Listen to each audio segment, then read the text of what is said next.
प्रिय विद्यार्थियों, सुप्रभात।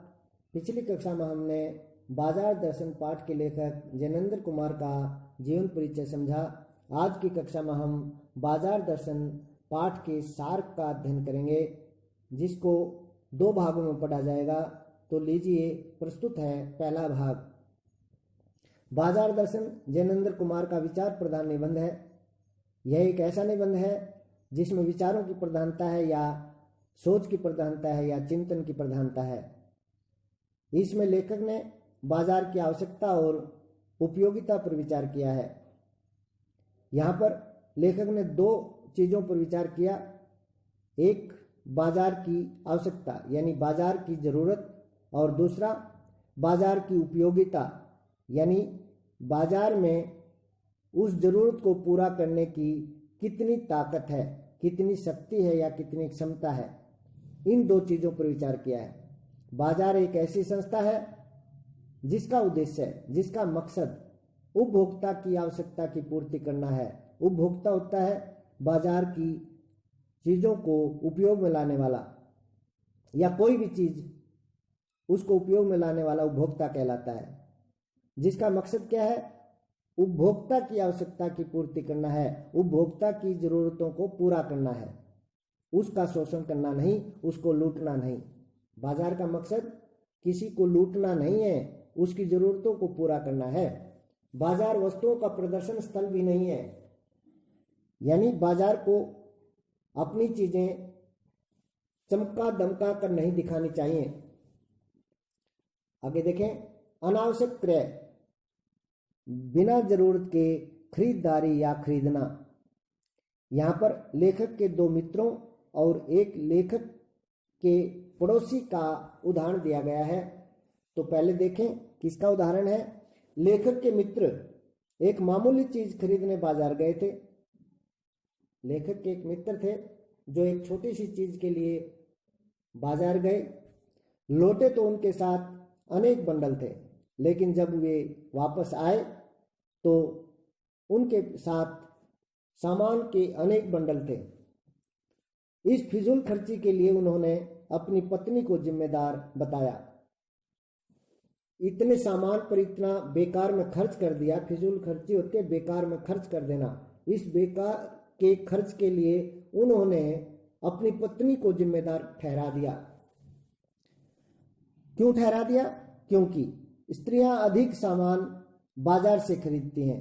क्योंकि अधिकतर यह देखा गया है कि स्त्रियां ज़्यादातर बाजार से सामान खरीदती हैं और ज़्यादा सामान खरीदती हैं। यह ठीक है, ऐसा कहना कुछ हद तक ठीक है, किंतु लेकिन पुरुष अपना दोष पत्नी पर डालकर बचना चाहते हैं। लेकिन पुरुष अपना दोष, अपनी गलती स्त्रियों पर डाल करके खुद बचना चाहते हैं। खरीदारी में एक अन्य चीज का भी महत्व है। जब हम किसी चीज को खरीदते हैं तो उसमें एक चीज का और भी महत्व है, और वह है मनी बैग, यानी पैसे की पावर या पैसे की शक्ति। आगे देखेंगे, पैसे की पावर, पैसा पावर है यानी पैसा शक्ति है, पैसा ताकत है। इसका प्रमाण लोग कैसे देते हैं? इसका प्रमाण लोग अपने आसपास माल असबाब, कोठी मकान आदि इकट्ठा करके देते हैं कि पैसा पावर है। उसको दिखाने के लिए, उस पावर को दिखाने के लिए लोग अपने आसपास माल असबाब होता है सामान, जरूरत का सामान या घर गृहस्थी में काम आने वाला सामान, और कोठी मकान आदि इकट्ठे करके देते हैं कि भाई हमारे पास इतना माल है, इतना सामान है, या इतनी कोठी हैं, इतने बंगले हैं, इतने मकान हैं। यह सब दिखा करके वे अपने पैसे की पावर को दिखाते हैं। कुछ संयमी लोग इस पावर को समझते हैं, कुछ अपने ऊपर कंट्रोल कर सकते हैं, ऐसे लोग होते हैं। कुछ अपने ऊपर कंट्रोल नहीं कर सकते, यानी नियंत्रण नहीं कर सकते, ऐसे भी लोग होते हैं। तो कुछ संयमी लोग होते हैं वे इस पावर को समझते हैं, किंतु वे प्रदर्शन में विश्वास नहीं करते, दिखावे में विश्वास नहीं करते कि हमारे पास पैसा है। वे संयमी होते हैं, वे पैसा जोड़ते जाते हैं, पैसे को इकट्ठा करते जाते हैं तथा इस संग्रह को देखकर गर्व का अनुभव करते हैं। जब उनके पास बहुत ज्यादा पैसा इकट्ठा हो जाता है तो उस ज्यादा पैसे को देख देख करके अपने अंदर गर्व महसूस करते हैं। मित्र का मनी बैग खाली हो गया था, यानी मित्र के पास पैसे की पावर नहीं रही थी। लेखक ने समझा कि जो सामान उन्होंने खरीदा था वह उनकी आवश्यकता के अनुरूप था। जब सामान इतना खरीद करके लाए उस लेखक के मित्र, तो उन्होंने ये समझा कि ये सारा सामान इनकी जरूरत का ही होगा, लेकिन जरूरत का था नहीं। उन्होंने अपनी परचेजिंग पावर यानी खरीदारी की ताकत, क्रय के अनुसार ही सामान खरीदा। परचेजिंग पावर होती है जितनी खरीदारी करनी थी उसके अनुसार ही सामान खरीदा होगा, ऐसा लेखक ने अपने मित्र के बारे में सोचा। आगे देखेंगे बाजार का जादू। बाजार में आकर्षण होते हैं, ऐसा क्यों कहा गया है? क्योंकि बाजार में दिखाई जाने वाली सभी वस्तुओं में काफी चमक दमक होती है और वही चमक दमक लोगों को अपनी तरफ आकर्षित करती है, इसलिए ऐसा कहा गया है। उसमें प्रदर्शित वस्तुएं ग्राहक को आकर्षित करती हैं।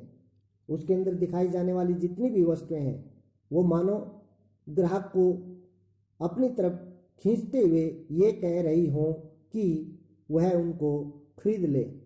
इस आकर्षण से बहुत कम लोग बच पाते हैं और ये एक ऐसा आकर्षण है जिससे लोगों का बच पाना बड़ा मुश्किल है, यानी कम ही लोग ऐसे हैं जो इससे बच पाते हों।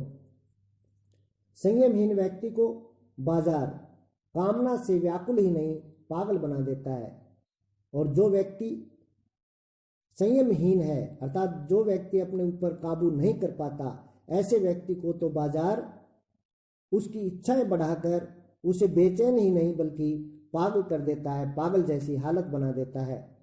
उसमें क्या कर देता है?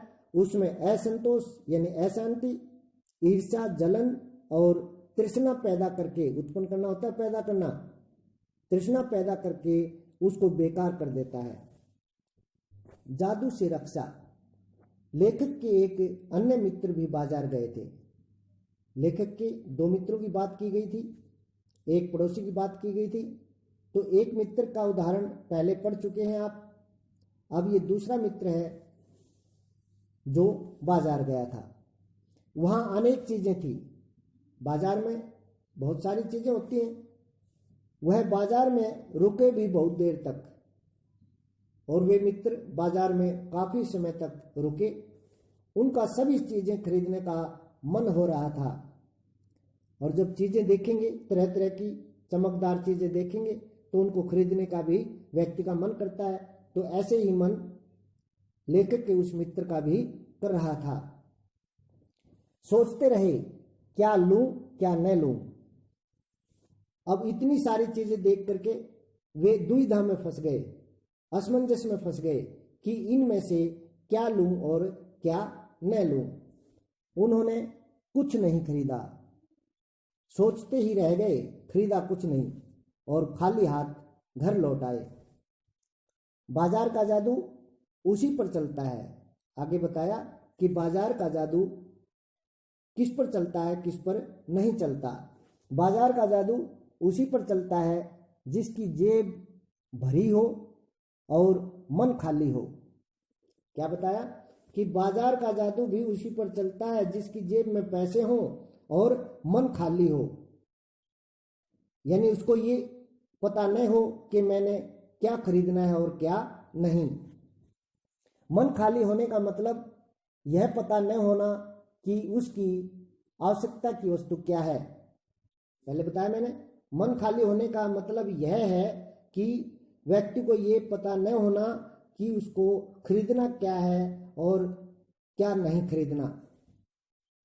वह सभी चीज़ों को खरीद लेना चाहता है। और जब मन खाली होगा, यानी उसको पता नहीं होगा मुझे लेना क्या है और क्या नहीं लेना, तो सभी चीज़ों को देख करके वो उन पर मोहित हो जाएगा और सभी को खरीदना चाहेगा। जब यह जादू उतरता है और जब ये जादू उतर जाता है, भाग जाता है, दूर हो जाता है, तो पता चलता है कि अनावश्यक चीज़ें खरीदने से आराम ही नहीं बल्कि कष्ट भी होता है। क्या कहा कि अनावश्यक बिना जरूरत की चीज़ें खरीदने से आराम नहीं मिलता बल्कि उल्टा कष्ट ही होता है, पीड़ा ही होती है, दुख ही होता है। बाजार जाना हो तो खाली मन जाना ठीक नहीं। आगे बताया, संदेश दिया, शिक्षा दी कि अगर मनुष्य को बाजार जाना है तो खाली मन कभी भी नहीं जाना चाहिए। बाजार जाते समय अपनी आवश्यकता ठीक से पता होनी चाहिए। जब भी व्यक्ति बाजार में जाए, एक तो मन खाली नहीं होना चाहिए, यह पता होना चाहिए कि उसको क्या खरीदना है क्या नहीं, और जो वह खरीद रहा है वह जरूरत की चीज है भी या नहीं। इसलिए लेखक ने कहा कि जब भी व्यक्ति बाजार में जाए तो उसको यह अवश्य पता होना चाहिए कि उसकी जरूरत क्या है। आज की कक्षा में इतना ही। दूसरा भाग अगली कक्षा में पढ़ेंगे। धन्यवाद।